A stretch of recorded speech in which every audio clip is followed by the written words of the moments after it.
Good morning, Philippines, mga kabarangay, mga kababayan, mga kapatid. Ngayon po ay araw ng Sabado, March 29, 2025. Kahapon po ay narinig ng buong mundo ang sigaw ng mga Pilipino saan mang panig ng mundo na ibalik ang Pangulong Duterte sa Pilipinas. Ito po ang handog ng mga Pilipino saan mang panig ng mundo bilang handog sa ika-walumpung kaarawan ng dating Pangulong PRRD. At so nangyari po kahapon, mga barangay, mga kababayan, mga kapatid, masasabi po natin ng dating Pangulong PRRD ay itinuturing po na isang buhay na bayani ng mga Pilipino. At naniniwala po tayo na siya ay karapat-dapat sa parangal na ito na ipinagkaloob sa kanya ng mga Pilipino saan mang panig ng mundo. Nakakalungkot nga lang, mga kabarangay, mga kababayan, mga kapatid, na ang bangag na Pangulo ay tila nangiinsulto pa rin, hindi lamang sa dating Pangulong PRRD, bagkus sa buong Pilipino o sa mga Pilipino, sapagkat nakita po natin na kanyang binati ng maligayang kaarawan ang dating Pangulo na may halong na panunuya ng ngiti.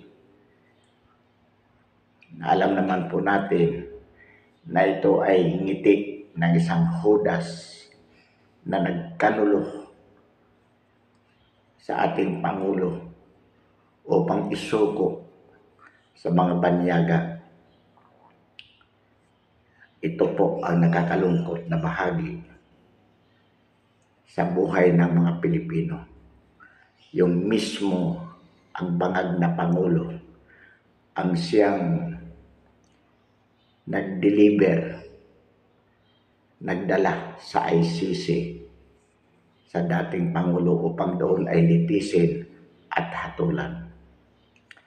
Mga barangay, mga kababayan, mga kapatid, inuulit po natin, hindi po tayo tutol na litisin ang dating Pangulo kung siya man sinasabi nilang nagkasala sa batas. Ngunit dapat dito sa ating bansa siya litisin sapagkat gumagana naman po ang ating judicial system. The act of delivering the former president to the ICC is in effect surrendering our sovereignty to the foreign entity. At ito po ang masakit sapagkat insulto ito sa ating pagiging malayang bansa. At ang masakit nga, mismo ang bangag na Pangulo ang gumawa nito.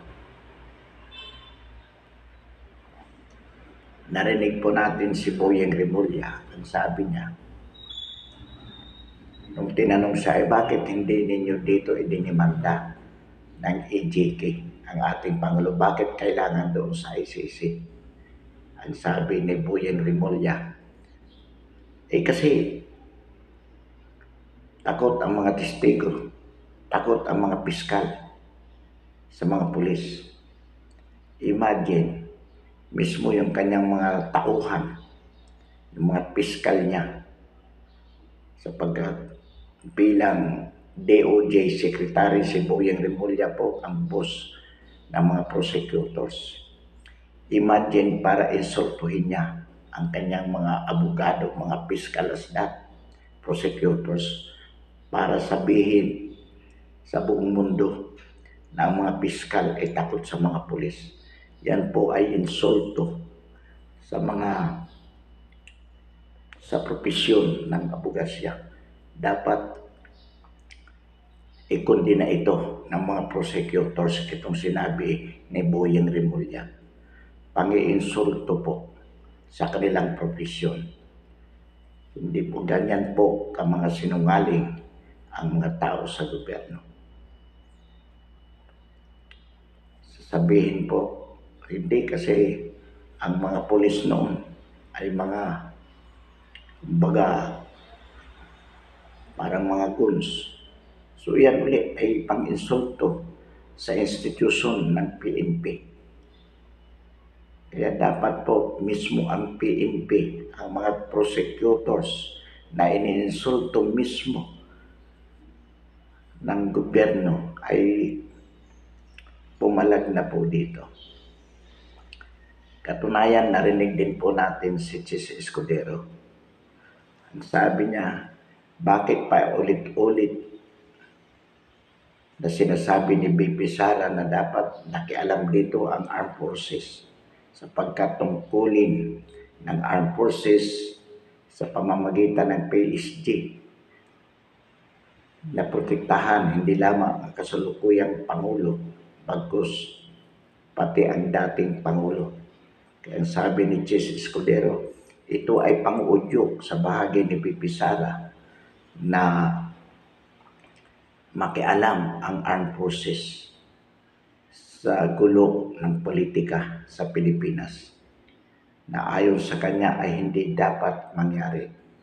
Ang sinasabi po natin dito, mga kabarangay, mga kababayan, mga kapatid, bakit natatakot si Chis Escudero na makialam ang Armed Forces at ang PNP sa sitwasyong politikal ng ating bansa sa kasalukuyan. Ang nangyayari po ngayon ay hindi lang basta gulo ng politika. Ang nangyayari po ngayon ay tahasang panluluko ng gobyerno sa mamamayang Pilipino.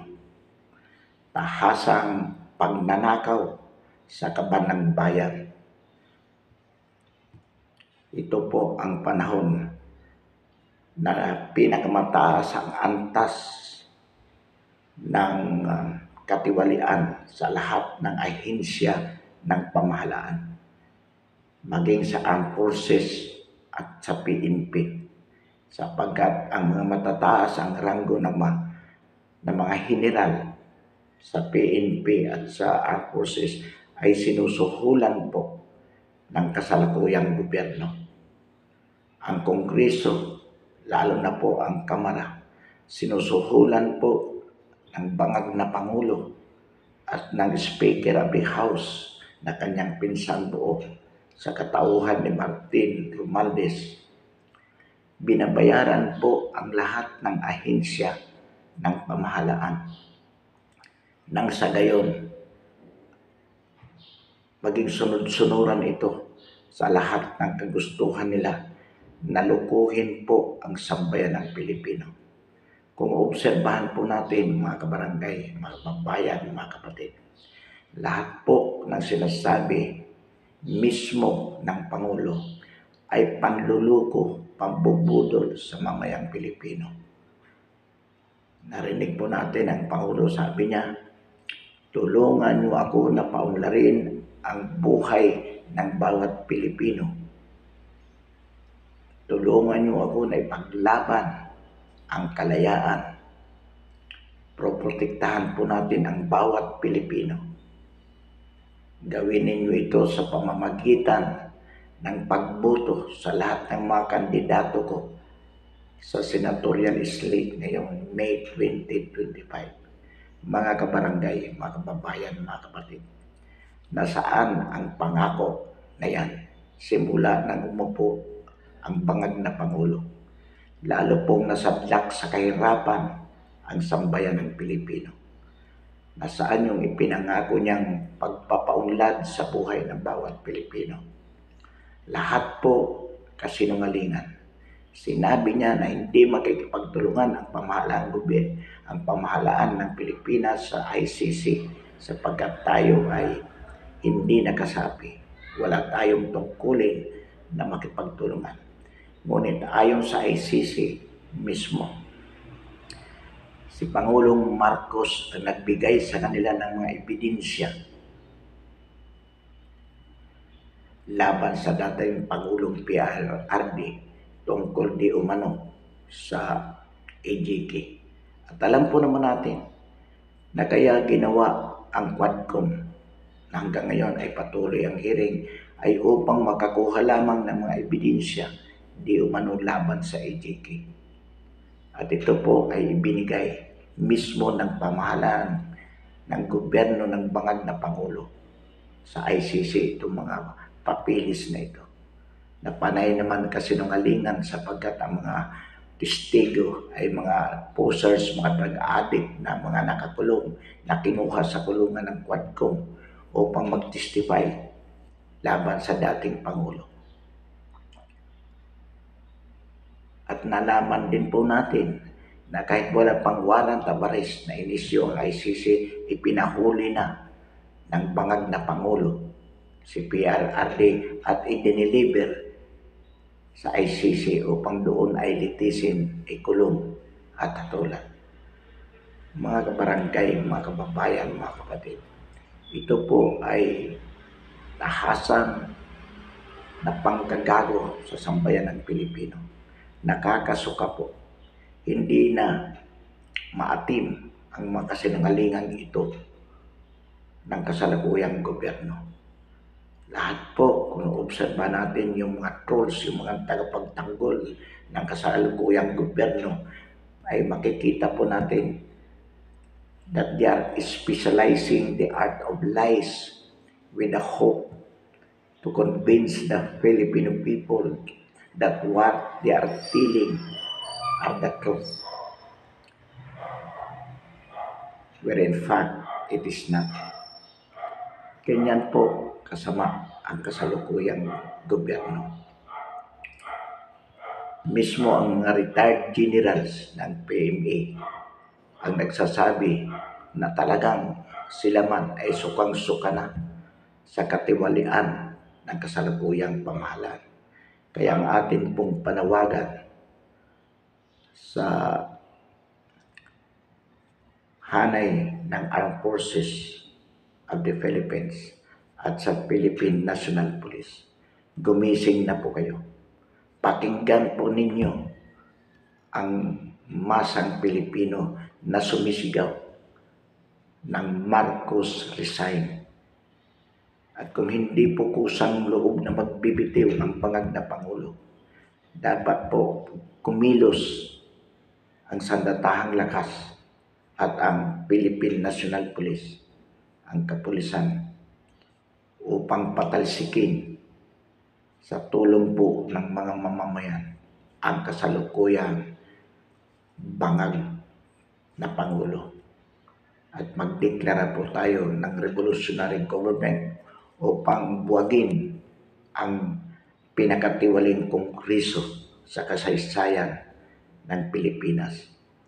The 19th Congress, particularly the lower house, is one of the most corrupt Congress ever that we have had. Yan po ang katotohanan. At kung hindi po ito mabubuhat, mga kapatid, mga kabarangay, mga kababayan, lalo po tayong masasadlang sa kahirapan. May nabasa po tayo minsan na sinasabi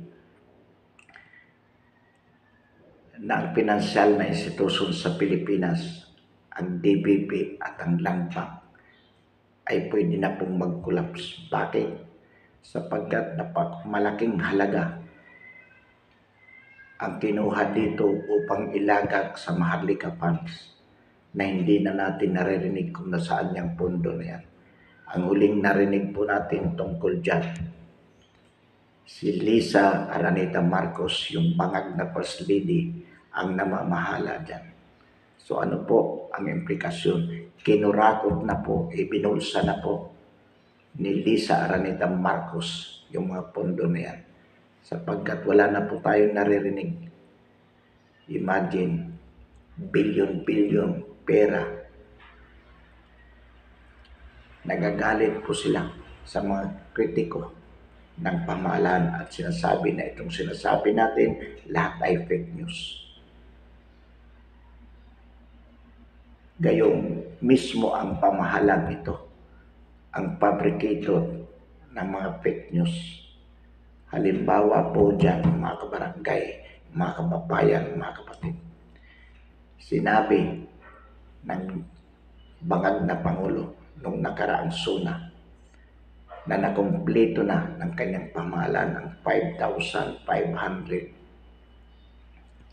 flood controls na pinunduhan ng 500 billion. Pero wala namang flood controls. Kung mayroon man, yan po ay mga iilan lamang at substandard. Kaya kunting baha, inaagos din po ng baha.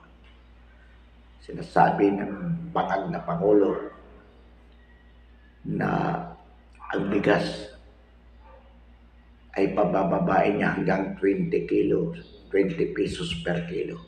Pero alam po natin na wala. Ang bigas ngayon ay 60 to 80 pesos. Sinasabi ng bangag na Pangulo na umunlad ang buhay ng mga Pilipino. Ngunit iba ang nararamdaman, ang nararanasan ng mamamayan. Iba yung kahirapan.